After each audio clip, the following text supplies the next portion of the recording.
Good morning, forefront. I'm Sammy, and I am coming to you from the floor of a room in my boyfriend's childhood home, so happy pandemic to all. I'm so excited to be giving you the sermon today and to be talking with you about this, but I'd love to introduce myself for those of you who don't know me. So yes, I'm Sammy. I'm currently the co-leader of the Biblical Literacy Small Group, otherwise known as Biblit, as well as the Brooklyn Heights Small Group. I also volunteer with the AV team here at Forefront, so sometimes I'm behind the scenes of Sundays. And I also volunteer with the Connection team, and you might see me as a virtual greeter every now and then. I'm around. But I'm also behind the scenes, so it's okay if you haven't seen me before. And if that's not enough of an introduction to me, here's a little bit more. All you need to know: I'm a Hufflepuff. I'm a Gemini. I'm an Enneagram 1 wing 2, for sure. I'm an INFJ. Any other personality quizzes? I'm also a mom to 4 pets. That's a lot of work. And let's see. I currently work as a life coach, and I'm also a published author. I'll be going back to school this year. I'll be starting seminary. And I used to work in digital media for about 5 or 6 years after college. So, yes, some days I'm really busy, and I'm juggling a lot of things. And some days all I do is play Animal Crossing. That's been most days lately. But there's something about this introduction that I don't necessarily support. I hesitate to introduce myself with what I do. I'm a doer. There's a doer personality in me, for sure. It loves doing and helping and being productive and feeling needed and feeling busy, but can I share something with you, and hopefully you can relate? I left my full-time job in media because I was incredibly burnt out. For example, during the 2016 presidential election cycle, I worked as a social media manager for a news website. And while it had a different flavor than this current cycle has, for sure, I don't recommend being plugged into Twitter 24/7, especially when that's your job. And another example, the last job I had, I also worked in social media, but they were asking a lot of additional tasks and roles from me that essentially should have been like maybe at least 1 or 2 other jobs. But I wasn't necessarily getting paid for all of that extra work, and I was a team of 1. So I didn't really have the support or the pay structure in place to somewhat motivate me to keep going. And, during that time, I also wrote and published a book. It came out in 2018. And that took a lot of effort and multitasking as well, which in general I do love, but on top of everything, it was a lot. And I don't share this to sound like I am bragging about how busy I could have been or was, because detailing how busy and tired we are should not be how we measure success. It kind of sounds more like it's describing exploitation more than it sounds like success or joy. I was really, really spent back then. And, I consider myself to be a creative person, but every day I would be so tired after whatever work entailed for however many hours that I didn't really have any juice left in me to create. So I left. And the fun thing is that it's not like I've been creating much these days.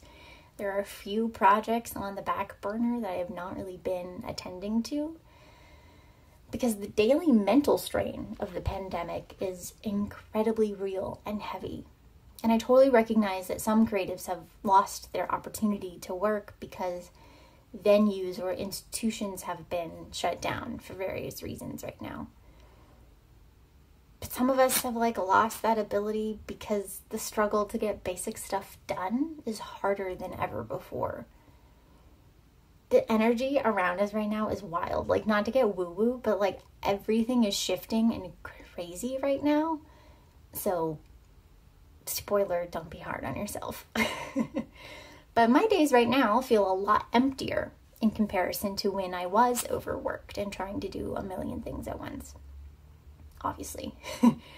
But I end up judging myself and feeling badly about how not productive I am anymore. But why do we feel that constant urge to be doing something? When did our worth start to become measured falsely by our productivity?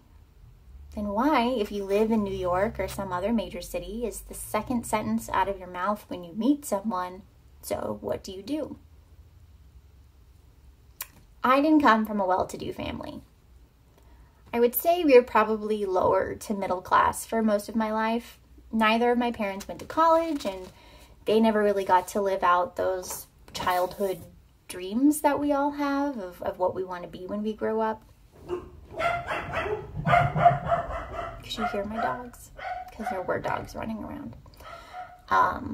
My childhood dreams were to be both at the same time, a ballerina and a paleontologist. So I'm not saying that we need to pursue all of our childhood dreams, but not everyone gets the chance to. I do have a few friends who also get pressured into careers by their parents to carry on some kind of legacy or tradition. I think about families of doctors or lawyers, and they assume that their children are going to continue on and become that as well. Jobs then can become methods of maintaining class and power systems for certain people, as opposed to a chance to express ourselves or pursue and use our preferred skills. The doing has become part of our identity, instead of just a set of unique attributes that make us who we are. So I invite you to think about your answer to that question. What do you do?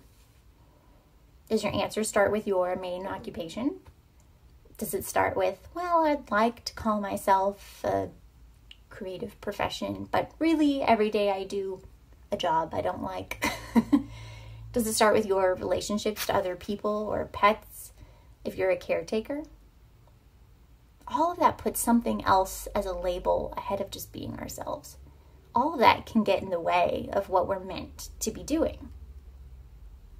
But what are we meant to be doing, I hear you ask? Weren't we supposed to be answering some sort of divine calling to work in our dream industry, ideally? That puts so much pressure on us to get it right. It also puts a lot of pressure on whatever relationship you happen to have with God or the divine at the time that you're trying to answer that question. It just sets it up for failure right from the start. So a writer from The Atlantic described this current movement that we're feeling right now as workism. And he equates the pressure to find your passion and work too many hours at it to the drive that leads some people to religion. So in the article he states, and here's a quote, "Between 1950 and 2012, annual hours worked per employee fell about 40% in Germany and the Netherlands, but by only 10% in the United States. Americans work longer hours, have shorter vacations, get less in unemployment, disability, and retirement benefits, and retire later than people in comparably rich societies." So, it kind of makes this concept of whatever the American dream is, which is supposed to some sort of magical transformation where you pull yourself up by your bootstraps to invent something. I don't know. It can drive us into burnout, depression, and fatigue. But what if our lives become more focused on one of the holy directions that the ancient Israelites were given so very long ago, instead of on the myth of upward mobility? "Remember that you were a slave in the land of Egypt, and the Lord your God brought you out from there with a mighty hand and an outstretched arm. Therefore, the Lord your God commanded you to keep the Sabbath day. Which is our transition into some history and facts. Kind of. So the books of Exodus and Deuteronomy were written while the Israelites were returning from their exile in Babylon. What does that mean? Great question. It means that these were recorded as a way of reestablishing codes and laws that helped connect themselves back to God. What do you do when you're stranded in a foreign country, being constantly oppressed and put down? You eventually piece together your origin, history, and the what went wrong of it all. And you focus on what will get you right with God. You try to make sense of your history, your challenges, and your strengths. That is what a majority of the Old or First Testament is trying to do. It's trying to rebuild and reimagine a relationship after centuries of confusion and hardship. Here's a bit of a metaphor that maybe can help make this make more sense. Consider going through a really hard breakup. Don't consider it too hard if you've recently gone through one, but just like hold that idea loosely in your head. And sometimes you get to hang out with people or talk with your friends and try to figure out what went wrong, like how it all broke bad. And from there, you can kind of start to get some perspective and, take what you can from that and learn for the next time. This is, of course, what happens after you ask your friends who are your yes people who tell you that you're perfect and your partner was the one who was clearly wrong. We go to them first, and then we go to the people who can give us some of that perspective.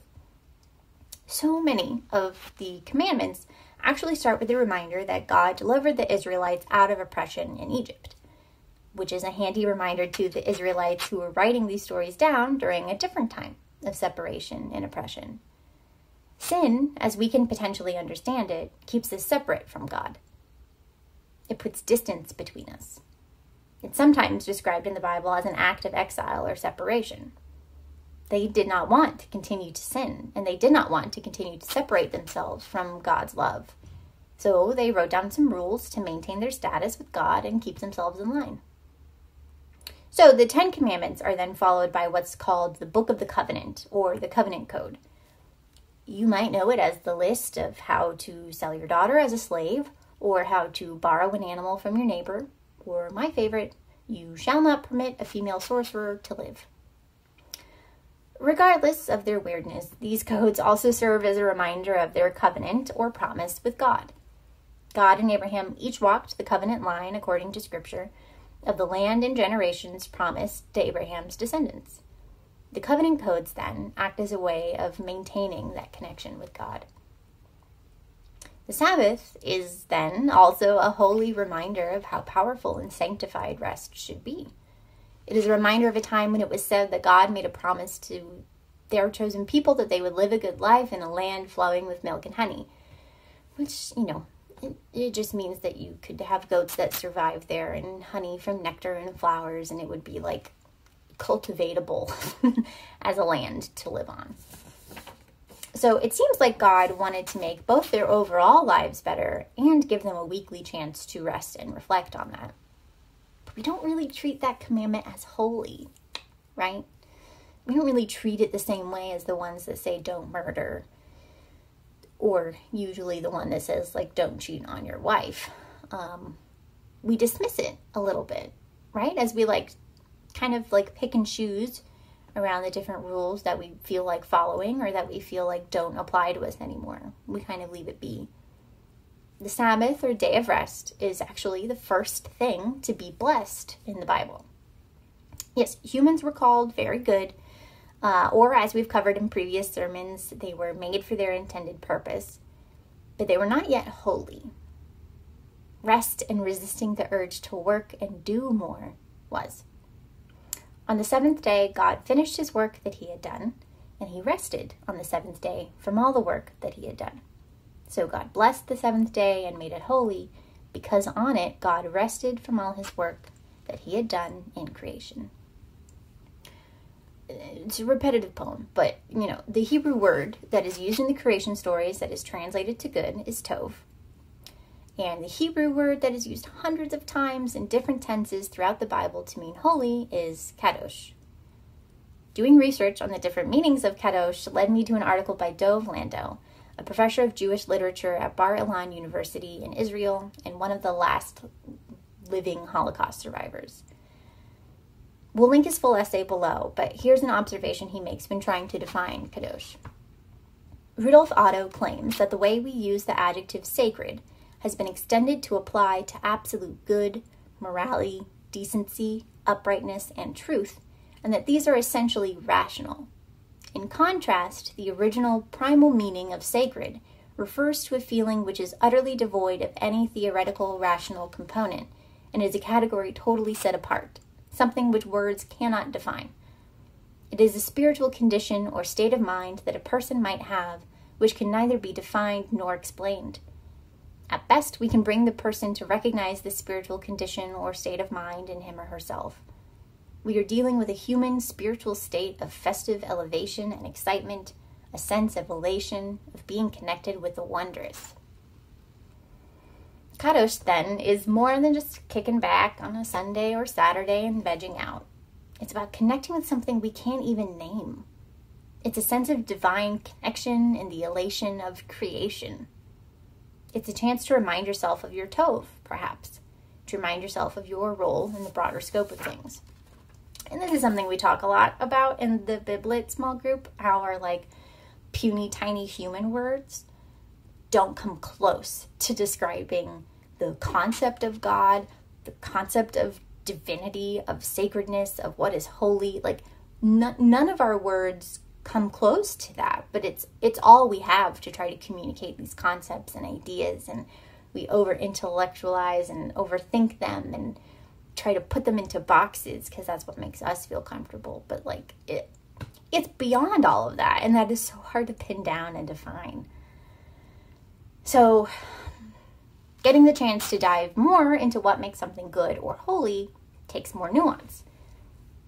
So here's a question. Do you take time to regularly connect with the wondrous? And does that feel like a silly task, given everything else that's on your to-do list? Why? If you're interested in learning more about the Jewish perspective on the Sabbath, I highly recommend reading The Sabbath by Abraham Joshua Heschel. The whole book, I devoured it. It feels like a love letter or a poem to the Sabbath, but I specifically want to call out one point that he makes. The Sabbath is not for the sake of the weekdays. The weekdays are for the sake of the Sabbath.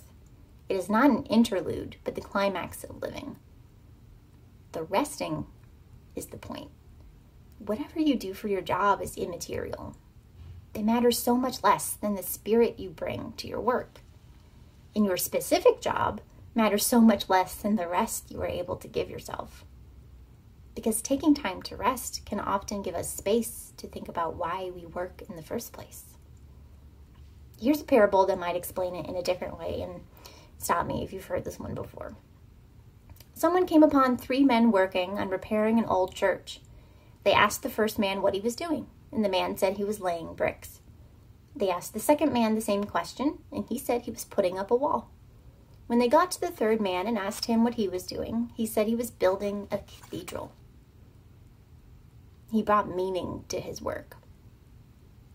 I don't know how often we get to view our work as cathedral building. That opportunity might not come very frequently for some of us, depending on our jobs, but I have a hunch that we wouldn't even get to that point without the opportunity to rest and reflect. When we're in the middle of something challenging or a problem, it is so hard to understand the good that can come out of it. I know when I'm in the middle of a panic or anxiety attack, remembering all the mantras and affirmations, it does not come naturally. My brain laughs at being able to use those in that moment. But I digress. I would argue, actually, that in the story of the Garden of Eden, when humanity was called upon to garden and raise livestock, there was a joy and a purpose to that work. I think things started to fall apart when they became aware of the possibility of pointlessness, of a lack of meaning. What was the point of resisting the specific fruit of one tree if God wasn't really going to kill them, according to the serpent? who cares if they eat it then? Again, if we view scripture from the time and place that it was written, likely throughout the period that the people of Israel established monarchy and were later banished via exile, this story can illuminate how these ancient writers viewed their origins. By disobeying the law of God, basically the only rule that living in the Garden of Eden had, they were no longer allowed to stay in their promised land. So we consider another law of God handed to the Israelites who were in need of structure and identity in a time of crisis. The concept of keeping Sabbath becomes very holy indeed. And as they later learned, by breaking more of those laws, literally, they couldn't wait to make that golden calf. They were like they had one job. They had one job, just like the Adam and Eve story did. They had one thing that they weren't allowed to do, and they immediately wanted to do it. But it goes to explain that can lead to exile and distance from God and distance from the promise and reward that God had promised them. Creating their cultural narrative, the biblical writers were trying to explain how they had gotten into the mess they were in. And strictly following the laws given to them by God became their best theory about how to get their way back on track. When we read the Bible today, our culture is not currently in exile, nor do we wish to live under a monarchy once more right now. But those are like the main themes, really, of that First Testament. So these rules and laws are allowed to mean different things to us today. And perhaps, though we are trying to relieve the pressure put on us by the yoke of capitalism, our oppression can look different now than it did in the lives of the ancient Israelites. But this is the book that we have, that we're basing a lot of our beliefs and structure around. These laws weren't written for us, nor were they intended to be a quite literal rule book for eternity. They get reinterpreted within the Jewish tradition, let alone the Christian tradition, so we need to interpret them differently. Our oppression today can look like being underpaid for your industry or paid less based on racist or other discriminatory factors. It can look like working long hours and not getting compensated for that. It can be a separation of our dreams from our jobs. It can be pressure from families to go into a certain field to continue to play into the capitalist hierarchy. The Sabbath, then, is an opportunity to practice finding kadosh in our everyday lives. It gives us perspective and reminds us that we are more than the work we do when we're on the clock. It gives us a chance to connect with the sublime and the wondrous by simply participating in a sacred time and space. Who are we when we're not working? What kind of excitement do we get to foster in between shifts? Where can we connect with the feeling of awe again? You are more than your job or your lack of job. Employment is not the basis of your worth. And throwing everything away to pursue your passion and discover your own American dream is not the path for everyone. But I don't know how we should identify. But keeping our eyes and hearts focused on our stresses and labels at work doesn't seem like a very kadosh way of doing things. So I think that's our challenge for this week or season. And not that we need something else to put on to our to-do list, but maybe we can start figuring out how else we could describe ourselves to someone we were meeting for the first time. And maybe that's figuring out how God would introduce us to them. How would they describe you? So thank you, Forefront, for listening to me babble about rest when this series is about work. Rest for us looks so different than it did 6 months ago, 2 months ago, a year ago, and it certainly looks different than it did for the ancient Israelites. But I think there's something there about tapping back into that and reminding ourselves that we are not living to work. You know, we're living to connect somehow with more divine energy than we can even put words to. But, you know, I think that's what's amazing about connecting with other people and connecting with each other through the love of God is we all come at it from different perspectives, but we arrive at the same grace. So thank you for listening, and if you'll join me, I will close us out in prayer.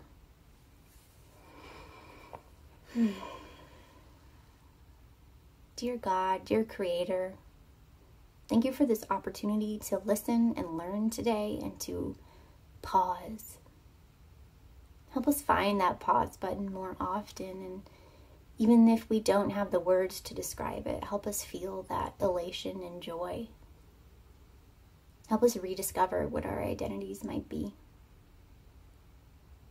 And God, help us continue to connect and lift up one another, because that seems to be what feeds our spirits the most. We pray this in your name. Amen. Thank you all.